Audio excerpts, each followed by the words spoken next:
మహాభారతంలో 5 తరాలు చూసిన చిరంజీవి ఎవరో మీకు తెలుసా? అది తెలియాలి అంటే ఈ వీడియో చివరిదాకా చూడండి. ఆయనే కృపాచార్యుడు. మహాభారత యుద్ధం తర్వాత బతికి ఉన్న వాళ్లలో ఒకడు కృపాచార్యుడు. యుద్ధం తర్వాత కొన్నాళ్లకి పాండవులు స్వర్గానికి వెళ్ళిపోతారు. కృష్ణుడు అవతారాన్ని చాలిస్తాడు. కానీ కృపాచార్యుడు మాత్రం బతికే ఉంటాడు. అర్జునుడి మనవడైన పరీక్షిత్ మహారాజు కూడా ఆయనే గురువుగా ఉంటాడు. అంతటి గొప్పవాడు కృపాచార్యుడు. ఆయన గురించి చాలా మందికి తెలియదు. అలాంటి కృపాచార్యుడు ఎలా పుట్టాడో మీకు తెలుసా? శరద్వంతుడు అనే ఒక మహర్షి ఒక అప్సరసని చూసి శమన్ అంటే వీర్యాన్ని స్ఖలనం చేస్తాడు. అది ఒక గడ్డి మీద పడి రెండుగా చీలుతుంది. ఒక మగబిడ్డ ఒక ఆడపిల్లగా పెరుగుతారు.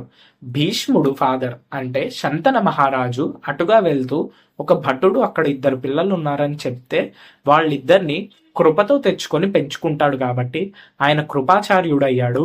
ఆ ఆడపిల్ల కృపి అయింది. ఆమె అశ్వత్థామ తల్లి, ద్రోణుడి యొక్క భార్య కృపి.